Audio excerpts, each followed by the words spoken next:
Good morning, everyone. Today is a Sappho video because the last few videos have been about me, Marlene, who have been fixing up the house with clay cladding and everything. Where's your stick? Where's the stick gone? You don't have a stick. You gotta get a stick. Okay. And that gets a bit boring because a lot of you come here to watch this one have fun. It is called Sappho in the Woods, isn't it? It's not called Marlene in the Cabin. Now, today I just wanted to show you this very, very calm lake. It is about 8:30 in the morning. The sun just rose, and it's calm and quiet. And now we're going to disturb the calm and quiet. Yeah, we got to get out to the end of this bridge because it's very shallow waters here. And she'll just be running along a lot of stones and mud and debris. Sorry if it wobbles. I got to throw a big stick.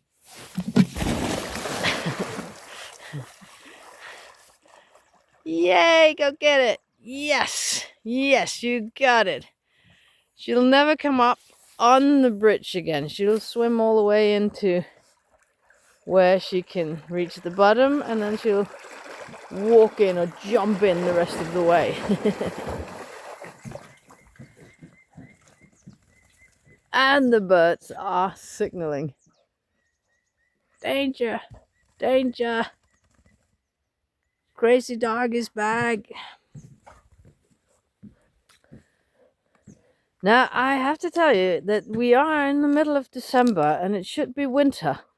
But today, I decided to put on my summer shoes again because they're very, very nice to walk in. And I decided that our morning walk would be only on the road and not in terrain. If it's in terrain, I'll get wet because even though it doesn't rain very much, the forest is just wet, all over. And there are tall grasses out in terrain, and I would get wet feet. I don't want that. So we're just walking roads today, and one of the roads leads down to this place. Now, this is not a public bridge. This is a private bridge.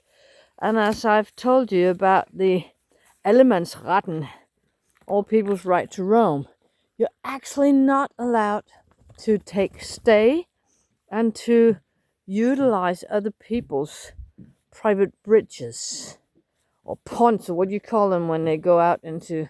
I'd call them a bridge because we put the boats on at a bridge. But the house that owns this one is over here, in there behind that old pond that you can see, or bridge that you can see over there. And it's a summer house, and they're almost never here. And this is Friday, so the weekend hasn't really begun yet. So no one's here. No one is around here. There's a summer house over there. There's another one over there. And then there's this one. And that's what there is. And it's very peaceful, calm, and quiet here. No one's here. So we allow ourselves to just go down here to throw Sappho in the water a couple of times. It's not like we're bathing or camping or anything here. Yeah, she's bathing. I'm not. Could you be? Yes, I could be, but it's cold. The water is cold. And I have stopped swimming for the season. Are you ready again? You want to go for your stick? It'll be a left-hand throw.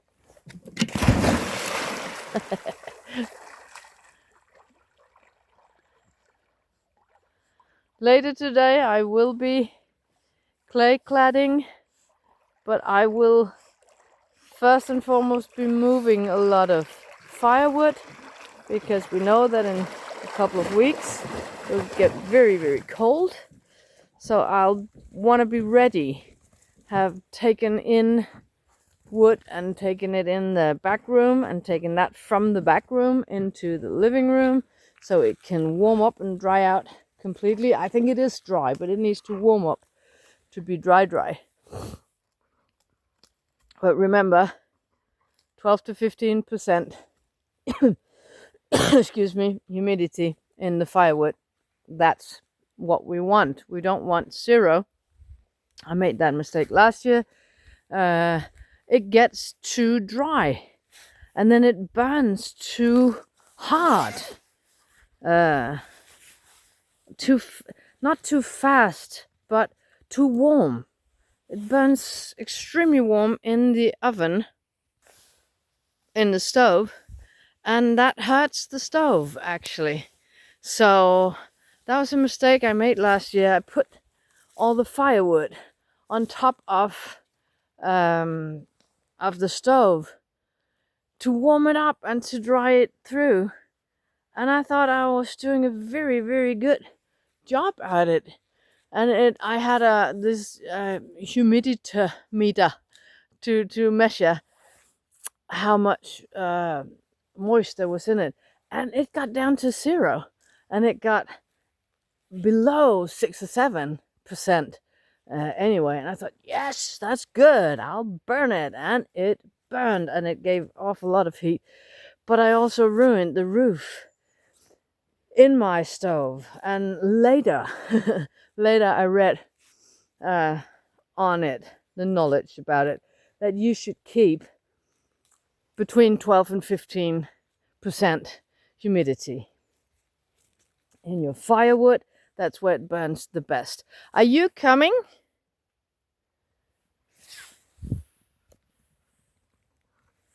She sure is. And stop.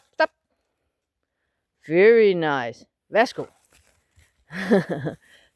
There's absolutely no reason for her to stop here, other than I liked her to know the command to stop at a road crossing, because there could be cars coming here, and I hope that she can parallelize it, that learning, so that she would know that any road cross, anything looking like a road cross, is where we have to stop and think and listen and look to see if any cars are coming. Was it nice to have a little swim? You just want to run now, don't you? So that's the morning greeting from us. Little bit about Sappho. She's doing fine. She wants to be outside all the time, and in this weather I can let her and have the door stand open. Soon that will not be an option. I will have to have the doors closed all the time because it's cold outside. And I let her roam free a little bit, and then I kind of sense it when she is ready to come in, and I go to the door and she's there. We have a very, very fine communication on that. Yeah, ready to play a bit more? I'm going to put the camera down then. Just want to say good morning to all of you. Have a nice Friday. If I'm not filming anymore today, then maybe Saturday or Sunday. And if you want to see me before that, then have a very nice weekend. Give us a like, give us a comment. That'll all help the channel grow a bit. We need that because we're not that big yet. We'd like to be. So, with a little look onto the beautiful of the party, this one, I will wish you a very, very nice day and a nice weekend, if it should be that long. Bye bye, everyone.